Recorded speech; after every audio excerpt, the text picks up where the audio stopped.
The title and theme this week is also your first series of fill in the blanks. Seek humility, forsake selfishness, and operate in forgiveness and understanding. Now, as I've said at each of the messages in our marriage series, while I'm focusing on marriage in this message, this is actually the way we're supposed to act with each other all the time.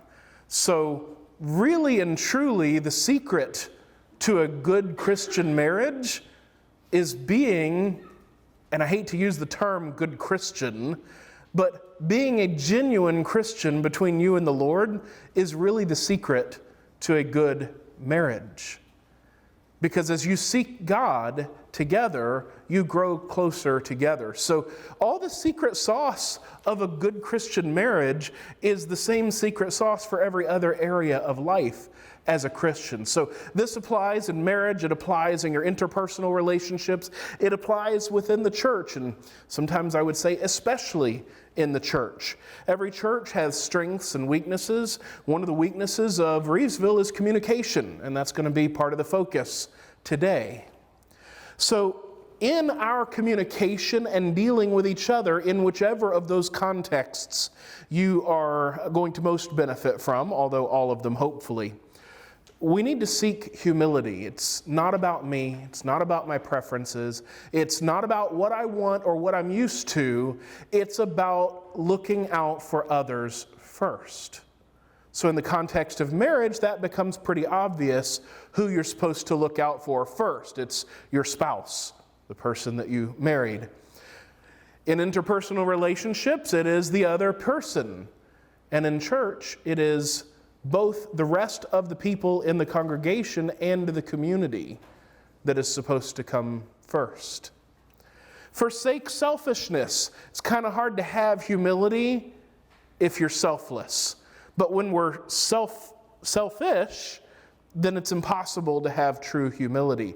They are not truly mutually exclusive, but they are opposites. Humility and selfishness don't go together. They have an inverse relationship.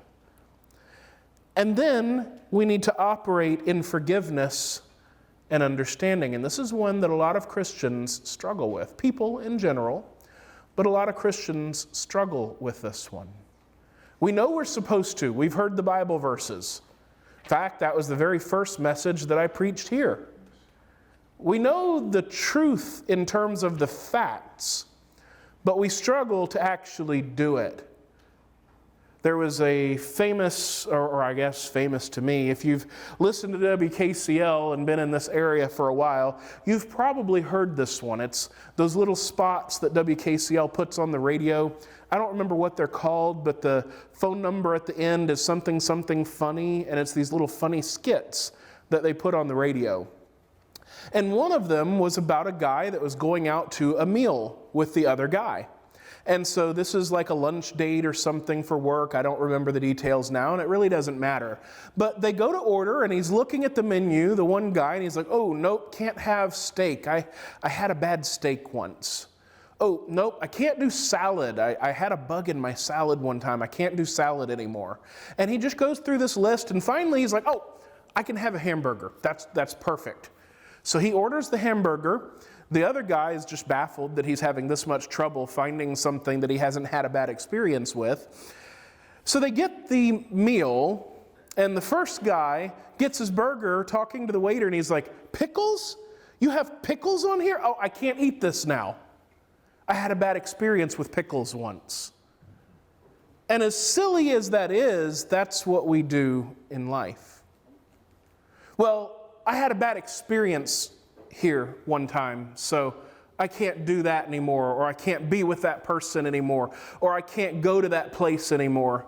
Oh, well, for the church, we had a bad situation with a pastor, therefore we can't ever go down that road anymore in this area or that area. Or Maybe for one reason or another, you're not in your first relationship, because most people have more than one relationship, and I'm including dating and all the above, right? Well, I can't date a brunette because, I had a crazy girlfriend once that was a brunette. Well, I can't date a blonde and you see where this goes, right? We tend to associate things and forever tie them, and we don't realize that that's unforgiveness.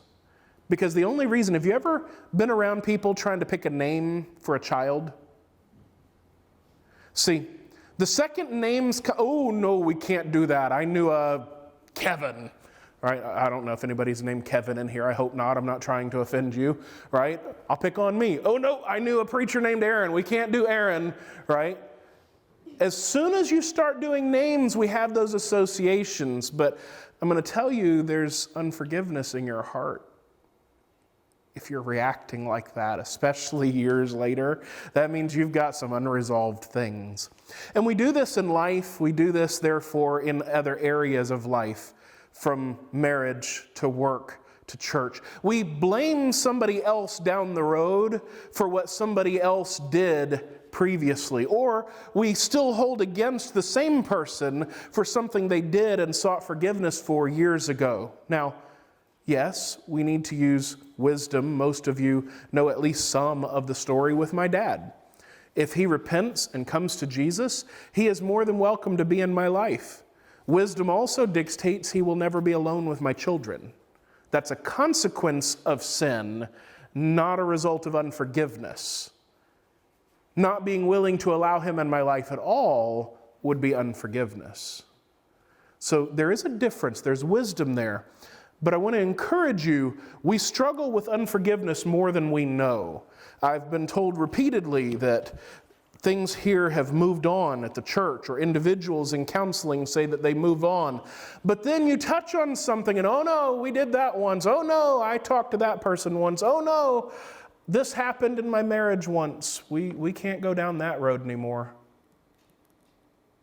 Forgiveness means it no longer counts. Now, yes, there are consequences. There is wisdom. I'm not discounting that. But if we're not even able to entertain the idea of going down that road, there's something in our heart. It's hard to have a relationship with someone when they're constantly holding something that you or someone else that you didn't even participate in against you. It's very hard to have a relationship. And communication is one of the major stressors in marriage and any relationship. This shouldn't be a shock to anybody that's been alive for any length of time. This is pretty captain obvious. Communication is one of the major stressors in marriage or any relationship. And frankly, it goes back to the garden. It's not just that we all stink at communication. It's that because of the effects of sin in the world, every facet of our ability to communicate has been touched. We are selfish. We process only through our own grid, and we rarely stop to think about what the other person might have meant or what might be going on, or giving them the grace that we would hope for, and we'll get to that later in the message as well. But communication is one of the major stressors in marriage, and yet it's not one that is talked about very often other than cracking a joke. We like to crack jokes, and me too, about the differences in men and women and the way that we communicate. And let me tell you, there is endless comedy in the differences in the way that we communicate. But we all struggle with communication. And finances, children, jobs, those things all get the credit for being stressors on marriage. But I'm going to share with you, as someone who has been in the counseling room with people for many, many, many years, communication is actually the flaw in most of those things. Because most of the time, if you have somebody else that loves you and you can figure out how to articulate and how to receive what they're saying, even if you don't agree, you can come to an understanding. But when you lack the ability to communicate, then those things take on a life of their own. That's why so many of those other things become the things that we give credit for being the stressors. And yeah, they are a real factor. Money, jobs, issues outside the home, issues within the home, those all add stress to life and therefore marriage. But if we learn to communicate through them, they lose their power. Because you realize instead of it being me against you, now it's let's both head toward Jesus and let's figure out how to do that together. And that is kind of a nutshell for this entire message. So there are three key things to remember for productive and Christ-honoring communication. The first is listen to understand. And specifically, listen to understand the person or the situation and to glorify God. See, we forget that communication has a goal. So often when we are having a conversation or we're communicating, we are in reaction mode. And that means that we are listening to the other person already upset, frustrated, confused, whatever emotion is going on. And we are mentally shutting down and listening only so that we can reply with the gotcha. You'd be surprised how many times, and maybe you wouldn't, you've probably been there too, how many times I've had a conversation with someone and I will tell them at the beginning, what I am trying to communicate is going to take a few minutes. It is not this, it is not this. At first it's going to sound that way. Give me a minute and it will make sense. And as soon as I start speaking, oh, it's that. It's like, no, I just explicitly said it's not. But we do that to each other all the time because we're in a reaction mode. We got hurt by someone in the past. We got hurt by that person in the past. We're just having a bad day. We didn't get enough sleep, whatever. We're cranky. We're reacting to things instead of listening to understand and forgetting that the goal of all communication is what? To glorify God. See, some of you, for a moment, you're like, well, to understand. You just said that, Aaron. No. The goal is to glorify God. And part of the way that we do that is listening to understand. Because that other person is just as much a child of God as you are. They might be a saved child of God, they might be a lost child of God, but there's someone that God created in His image. And we glorify God in the way that we treat them, or we dishonor God in the way that we treat them. And it doesn't matter how many mean words they said. We still answer to God. So, again, remember who you're talking to and ultimately who you're seeking to please, which is, of course, God. Remember you're speaking to one of God's children for whom Jesus bled and died, and someone that He calls beloved, especially in the context of a Christian marriage and the church.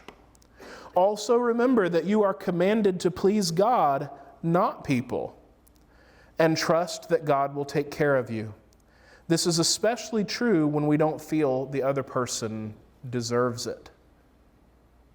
See, forgiveness isn't granted only when the other person seeks it out or only when we deem them worthy. Jesus commands us to forgive. Period. Carte blanche. End of story. And by the way, I always have to chuckle, the instance where the disciples, I forget, was it Peter probably, I don't remember, somebody can call it out, asks how many times do we have to forgive? And Jesus says not 7, but 70 times 7. And the point is that's an astronomical number for a culture that doesn't have calculators and spreadsheets. But if you actually back up and think about it, what is the definition, part of the definition of forgiveness? Part of the definition of forgiveness is that once you pronounce it forgive, that you forgave the other person, forgiven, it's done. You no longer hold it against them. That's part of the definition of forgiveness. So let me ask you this. Is it possible to forgive someone more than once if you genuinely forgive them? Not for the same thing. I mean, they can do other stuff, and they will. They're human, because you will too. But it's actually not possible to forgive even 7 times. The disciple was right. 7 times is extremely generous to forgive somebody. Because if I actually forgave them, it's done. It's in the past. It no longer has any bearing on our relationship. And then Jesus just catapults it to 7 times 70 just to make a semantic joke off of what was being said. But if we actually forgive, there isn't anything left to forgive. But that's the problem.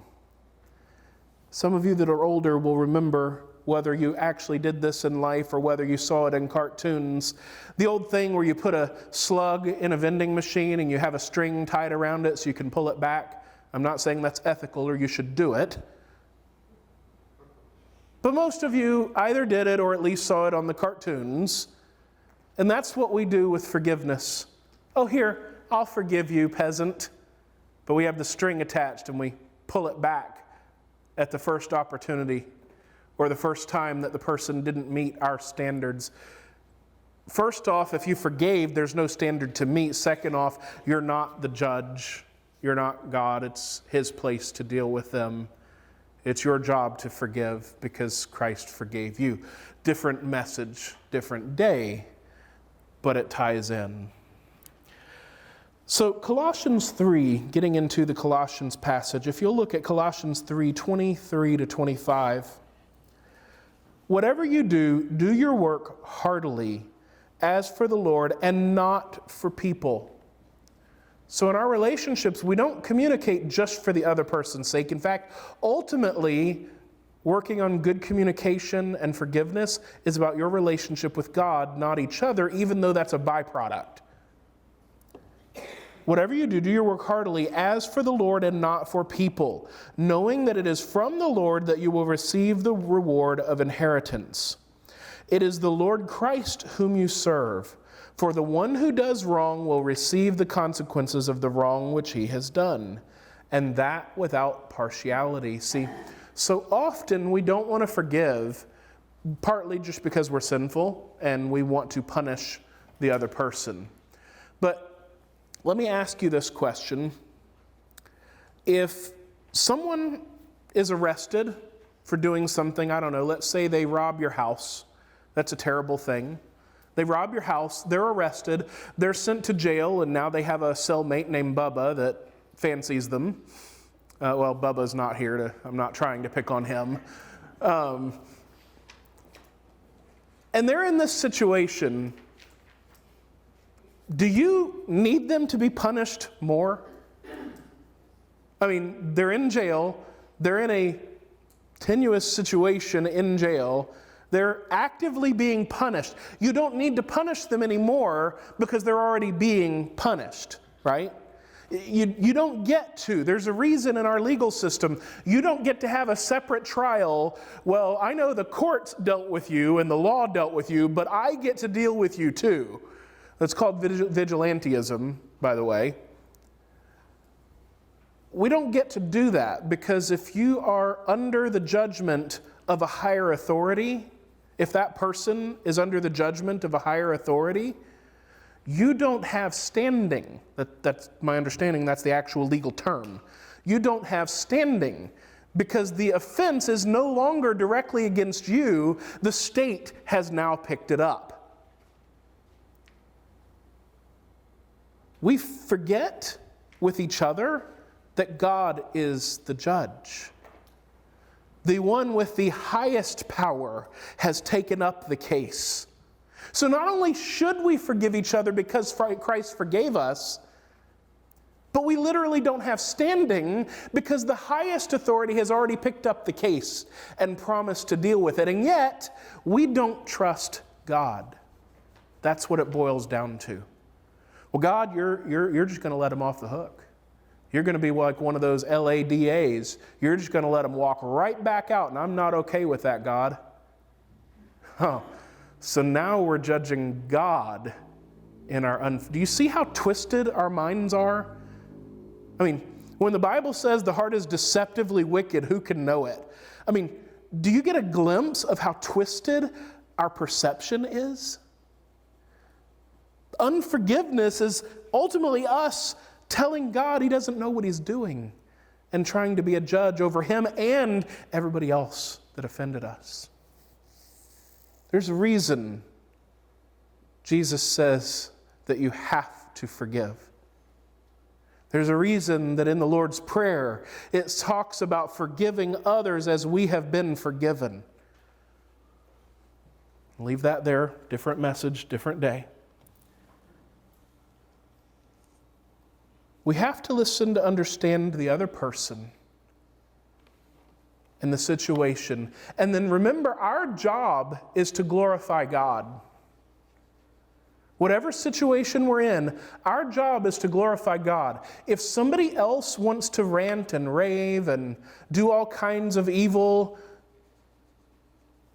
you can call them out for their sin. The Bible actually tells us to do that as New Testament believers. But leave the results up to God, and remember that you're talking to someone that He created in His image, and you're to treat them the way that you would want someone else to treat you. And that will also change the way that you call them out for things.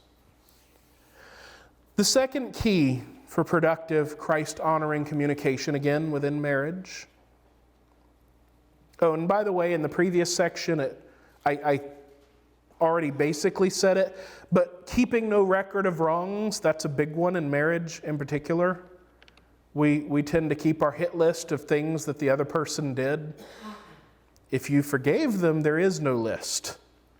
It's not that you need to burn the list, it's that the list shouldn't exist. Same thing in the church and in our lives with others in the community and the world. So the second key to remember for productive and Christ-honoring communication, listen and don't react. Do you notice the theme here, 2 of our points? What's the first word? Listen. How many of you grew up hearing God gave you 2 ears and 1 mouth for a reason? That's an American proverb,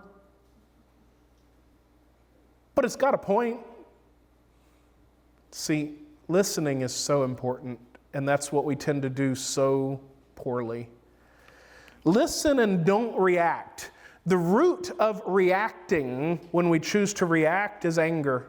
It's ultimately self-righteousness and pride, but in terms of the emotion, it's anger.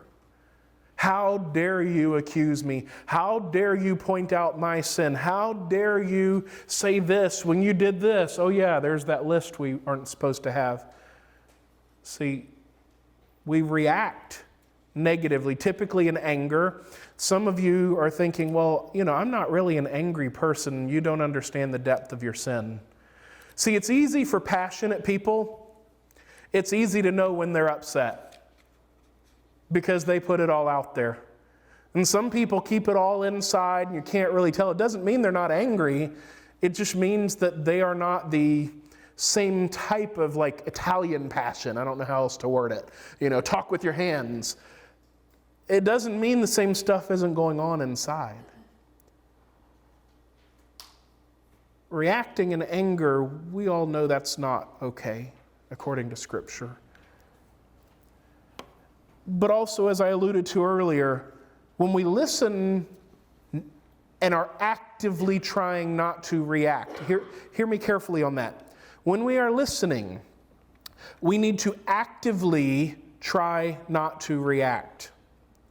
That means it takes mental and spiritual, emotional energy and maturity not to react. Because as a human, when someone hurts us, we immediately want to be God. We want to punish them. You violated the rules of my kingdom. Therefore, as judge, jury, and executioner, I sentence you to whatever it is that we want to do to them. Again, whether you're the passionate person that says it out loud or you're the scary, quiet one that snaps eventually or sneaks up on you or reminds you that they know how to make it look like an accident. We still react. See, mental, spiritual, and emotional maturity requires that we can't be in the moment. See, one of the ironies of maturing as a human being is you spend your entire childhood being told to do things like think ahead, plan ahead, think about more than just this moment. And eventually you disconnect from yourself. And then as an adult, you have to figure out how to be in the moment, right? Half the gurus out there teaching you about happiness, right? One of the things that they teach you is be in the moment. Enjoy the moment, right? In other words, don't go on vacation and bring your work with you up here. Don't take your 5 minutes away during the day and forget to rest up here. Be in the moment. See, both of those things are good advice. The problem is we tend to do one or the other and not both. Mental, spiritual, and emotional maturity actually requires that we be skilled at both. See, I have to both look toward the future and be in the moment. But what I'm saying is, in the middle of a conflict, that is time to be present, but not in the moment. And I hope that makes sense. In other words, you don't get to just check out. That's not a solution. Some people just shut down, check out. Their body might be here, but their mind is gone. They're not listening. That's not okay. That's not helpful. That's not healthy. But being in the moment, in that moment, means that you're dealing with things in real time only. So they say something to you and you fire back. And then they fire back at you, and then you fire back at them. It doesn't take long to realize that's not a very healthy solution. One of my martial arts instructors that passed away just over a year ago, he was talking to me and one of my friends when we spar. We love going at it to this day. We don't live near each other, but we still just love going at it. You know, like brothers in the backyard back in the day. And my instructor, after one of our sessions, walks up and he goes, "Aaron, Chris, do you know what happens when two tigers fight?" And both of us are like, "Huh?" He says, "One dies on the spot and the other one dies about 15 yards down the road." See, that's what most of us do to each other in conflict. We're so eager to win the moment that we're not thinking about the big picture. We're angry, we're hurt, and we're lashing out, and we're not paying attention to the things that we're communicating because we just want to win in that moment without any regard to the future consequences of what we're saying and without any direct connection to whether it's based in reality. We just want to win that moment. That's what I mean when I say we can't be in the moment in a conflict. Because we're only concerned about lashing out. We're only concerned about damaging the other person as a perceived way of protecting ourselves. And yet it's a foolish and ironic thing because the more we lash out at them, what do? They lash out at us. And before you know it, you have two dead tigers. That doesn't help, and it certainly doesn't glorify God. Nowhere in that style of communication is the idea of communication that the Scripture presents as glorifying God. Back to point number 1. But your anger, your reaction, is what's going to get you down that path quick. So emotionally, spiritually mature people and mentally mature people have the ability to be present. I'm engaging in this conversation, conflict, whatever, but I'm simultaneously thinking about the big picture. I've shared with you guys before, sometimes in relationships, I think especially in marriage, but any long-term relationship, there's some conflict that happens. And it seems completely out of left field. And I'm not saying there aren't things like that, but often it turns out not to be. It seems so far out of left field, you catch yourself staring at the other person, and what you are hearing and feeling in response to them right now is the exact opposite of what you have known about this person for years. And you catch yourself in that moment thinking, who are you? If this is true, I don't even know who you are. See, those are the moments that you're caught up in the moment. Now again, I'm not saying it's not possible that something is revealed that you didn't know that causes that dissociative moment. But most of the time, in my experience, both personally and in counseling, most of the time, it's that there was a fundamental misunderstanding in communication that snowballs to the point that what you're receiving isn't anything related to what that person is actually trying to communicate. And because of that, it is painting a false picture of who they are. And your logical brain and your emotional brain are at war with each other. The logical one is saying, pump the brakes, something's not adding up. And the emotional one is saying, hit the nuke. Please, don't hit the nuke.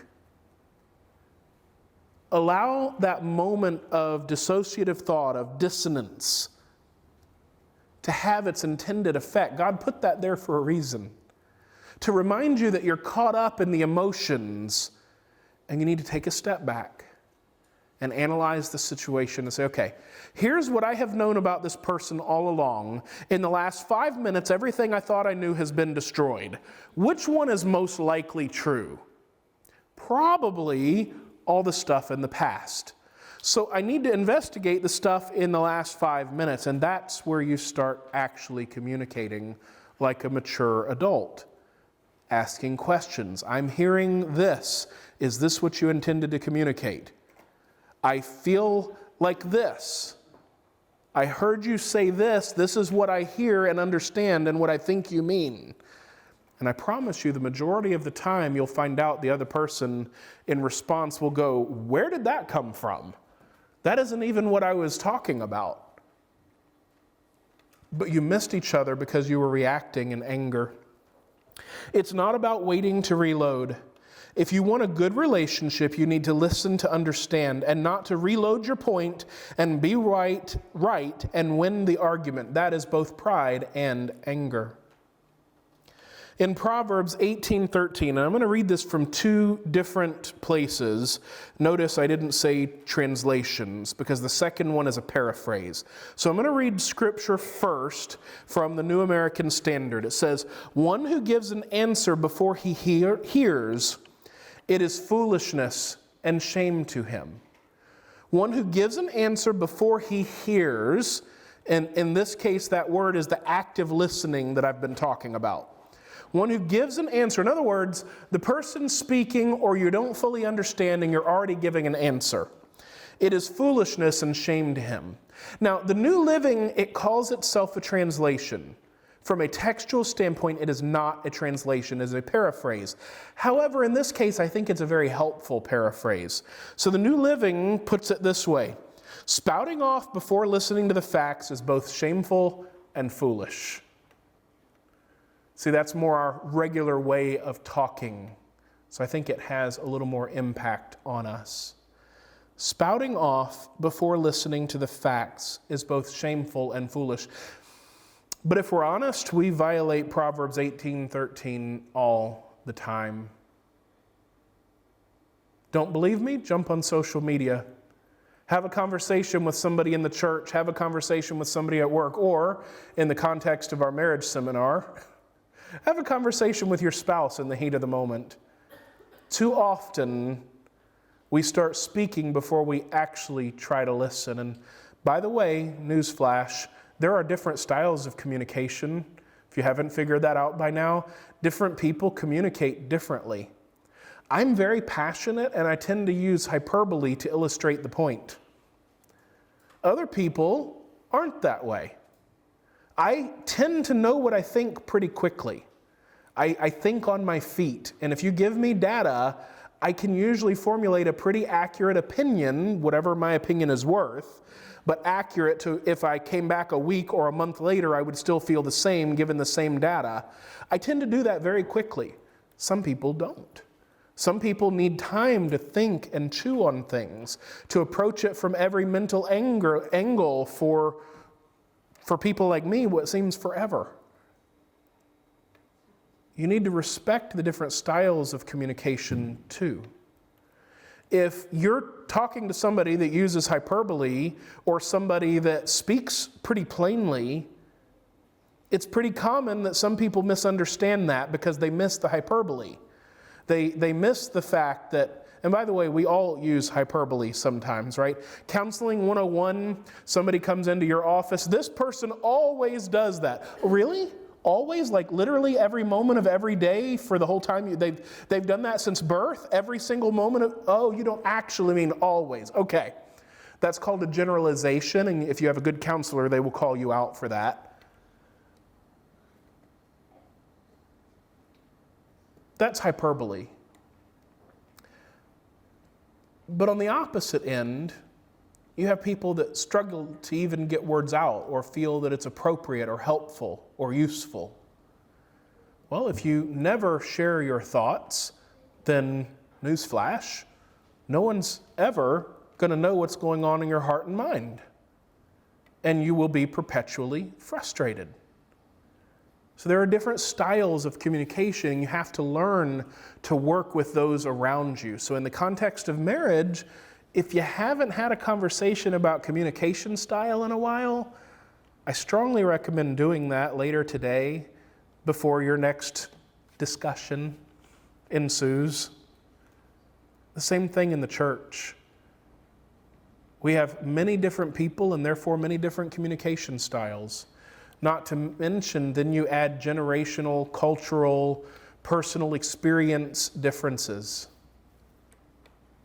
All of those things help us if we work together, but they work against us when we choose not to. And the key word there is choose not to. Philippians 2:3-4 says, "Do nothing from selfishness or empty conceit, but with humility of mind regard one another as more important than yourselves. Do not merely look out for your own personal interests, but also for the interests of others." That, I'm not suggesting you actually get a tattoo. This is hyperbole. That should be tattooed on the forehead of every Christian. Hyperbole. But that verse is the heartbeat of the gospel. Our reaction, what it means to love, is to think about others first and ourselves last. But too often in our relationships, whether that be our marriage, whether that be work relationships, or whether that's in the church, when you ask somebody something, it's what I want, not what the group wants. Listen, the next time you're listening to other people have conflict, and whether it's a made-up thing in a TV show or something in real life, listen to the words that they use, and you will find out quicker by listening where they're really at than by hearing what they're saying.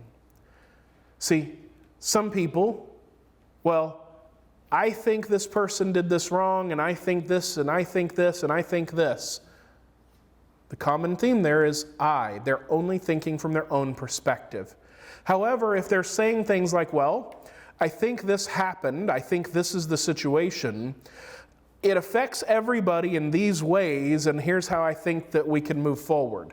Yeah, I am still involved, but the focus is very different, because the focus of that is what is best for everyone, not just me. Once again, if we're going to see Reevesville make the next 100 years of ministry, that's a fundamental thing that has to change. And that leads right into our third point. Listen for the way forward. This requires humility. It requires thinking of others better than yourself, rather than being forced to put them first. And by the way, let me clarify, because I think a lot of people misunderstand this. Humility does not mean putting yourself down in order to lift others up. That's called false humility, and that's actually a form of pride. How ironic in our demented human hearts. Trying to be humble is actually prideful. See, a lot of people misunderstand humility as meaning I have to be at the bottom. That's not what humility means. Humility means thinking better of the other person. It doesn't mean thinking less of yourself. But a lot of times when you hear someone and they're trying to be humble, they will say something like, well, I'm not very good at this, and blah, blah, blah, and they'll put themselves down. But you or the other, they'll build the other person up and then try and tear themselves down. there's no need to tear yourself down. Humility is not about putting yourself down. Now, humility is keeping your pride in check, which is a self-deception nightmare to try and figure out those two at the same time. But that's a totally different message, totally different day. But humility is not about putting yourself down. It's about lifting others up. It's about saying, you know, you are really good at this.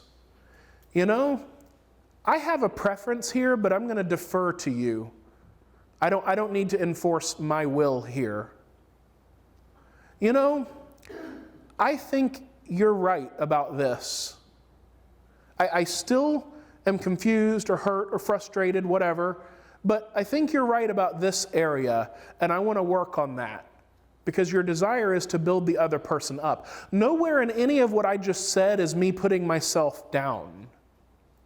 But I think because we recognize the evil that pride is, we feel like we have to put ourselves down in order to squash pride. However, you have just illustrated pride. Because it's only you and God working together that can defeat pride. You can't put yourself down enough to defeat pride. It's actually another form of pride. Because now you think you're God. The irony of the human heart knows no end. So don't focus on putting yourself down as some supposed form of humility. Instead, lift others up. Point them and yourself toward Christ and lift them up. There's no need to put yourself down when others are being lifted up. Be careful of pride and the sinful human heart. But humility requires that we listen for the way forward. Okay, we have a disagreement. How are we going to work this out? You're here, I'm here. There's got to be a way to work this out. And let me tell you, if there are two Christians working together, there is always a way to work it out. But so often we draw our battle lines, dig our trenches, and dare the person to cross the no man's land. Instead of saying, you know what, we're not playing these sinful games. I want to figure out a way forward. In fact, often that doesn't happen because one side or the other, sometimes both, isn't even interested in communicating because they're still stuck in their anger. That's point number 2. And they're still stuck in their anger because they forgot their goal is point number 1, to glorify God first. Listen for the way forward. It requires humility. It means listen to the other person's heart. No one is perfect or able to perfectly articulate their emotions, especially in the moment. So grace is absolutely essential, and it is both your duty, what you owe to God for His grace to you, and the love that you would expect from someone else, the golden rule. In other words, you would hope and you would reasonably expect that if you're having a situation where there is conflict, that someone would give you the grace to explain yourself. Well, it's only fair and the definition of Christian love to give them that opportunity as well. But so often we don't. We need to check our flawed perspective. Romans 12, 3-5 says, "For through the grace given to me, I say to everyone among you, not to think more highly of himself than he ought to think." So that's not putting yourself down. It means not elevating yourself above what is there. "For through the grace given to me, I say to everyone among you, not to think more highly of himself than he ought to think, but to have sound judgment." See, that's another one people misunderstand. Everybody goes to Matthew 7 about not judging, and they think that means that we can't make judgments. That's because in English, we have one word for judge that means the same thing 20 different ways, or I should say 20 different things with one word, kind of like love, right? I love my wife, and I also love French fries. Trust me, I do not love them equally. She wins, by the way. But see, to have sound judgment. Some people check their brains because they've been taught their whole life, well, we're not supposed to judge.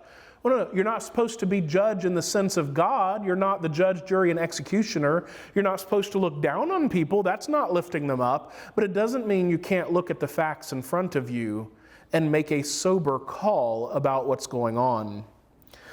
And in this case, the judgment is about yourself. Not to think more highly of himself than he ought to think, but to have sound judgment, as God has allotted to each a measure of faith. In other words, through the Holy Spirit, God gives us the ability to see through the muck and the mire of our perception. But it's only when we're actively seeking it out. This doesn't just magically happen because we're Christian. For just as we have many members in one body, and all the members do not have the same function, so we who are many are one body in Christ, and individually members of one another. See, you may be frustrated with since we're talking about marriage, your spouse, or in other contexts, the other person, or in church with other people. But there's a reason God put all of those people and those groups together. And when we all seek God together, good happens. When people drop out, when they stop communicating, when they start focusing on themselves, that's when trouble comes. But when we're all using what God has given us to glorify Him, then most of that stuff never comes up. And when there is conflict, it's dealt with easily and in Christian love because we're all heading the same direction. So again, if you want a healthy marriage, a healthy environment in life, and a healthy church, that is essential. Genesis 2:24, in the context of marriage, it says, speaking of God, it says, "For this reason a man shall leave his father and mother and be joined to his wife, and they shall become one flesh." See, it's no longer about one or the other. It's now us. It's now ours. It's now together. It's not you versus me, but we tend to think that way. Matthew 7:12 says, "In everything," in what? What does that word everything include? Everything. What does it exclude? What does it leave out? Nothing. In everything, therefore. That means in church, during meetings. That means at home when there's no one else listening. That means on the phone. That means in text. That means on social media. That means at work, in the car, on the side of the road. Everything. In everything, therefore, treat people the same way you want them to treat you. For this is the law and the prophets.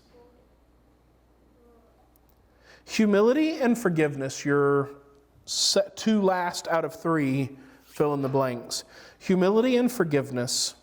The goal is to be a godly person regardless of how the other person acts. If you need to, heap coals. If you're not familiar, that's in Proverbs 25:22, also referenced in Romans. If you need to, heap coals and let them answer to God for their actions. In other words, kill them with kindness. Now, it doesn't mean be a doormat. It doesn't mean that you don't speak up when things are done wrong. It means that you continue honoring and glorifying God, recognizing that God does keep track, that God is the judge, and that God will judge. And let me tell you, if you focus on pleasing God, you don't have to worry about the relationship the other person has with Him, because He's going to deal with that. Too often we want to be God, back to pride, and we want to keep track, and we want to ensure that that person is punished. But God will deal with them. So instead of trying to get revenge, kill them with kindness. Just keep glorifying God. Keep loving the Lord. Keep treating them the way that we are supposed to treat them. And you let them and God work it out. Finally, in John 15:12 through 13, This is my commandment, that you love one another just as I have loved you. Greater love has no one than this, that he lay down his life for his friends. See, we're commanded to literally be willing to die for each other. Yet most of the time, we won't take 2 seconds to listen to each other. Now, I was pretty good at math, but you don't have to be a math expert to know that that doesn't add up. If we're called to be willing to die for one another, and we're called to lift each other up and to think better of others than ourselves, or to lift others up more than ourselves, is there any room for my way or the highway? Is there any room for my preferences above yours? Is there any room for, well, I think to the point of excluding you? No. But if we're honest, we do that all the time. In fact, we're pretty darn good at it to the point that we don't realize we're doing it. Don't believe me? Jump in a newer car that has dual zone air conditioning and watch the person react when you change one half of it. We like our preferences. We don't like it when people go tinkering with ours. So my challenge to you this morning, as Michelle comes up, my challenge to you this morning, where are you in that cycle? Because it is a cycle. We struggle. We turn things over to God, but just like that slug with the string, we want to pull it back and keep it. Or if you're a Lord of the Rings fan, it's like Gollum, my precious. We cling to that sin, and that's what it is. Where are you in that cycle? Can you say before God this morning, I have a clean heart, I don't need to forgive anyone of anything, I have dealt with things as they have come, and I can stand before God knowing that I have a clean heart? Or is there something you need to deal with this morning that is hampering your communication? Because you will not be able to move forward in your marriage, you will not be able to move forward in your relationships, and the church will not be able to move forward as a church with those things there. Let's pray.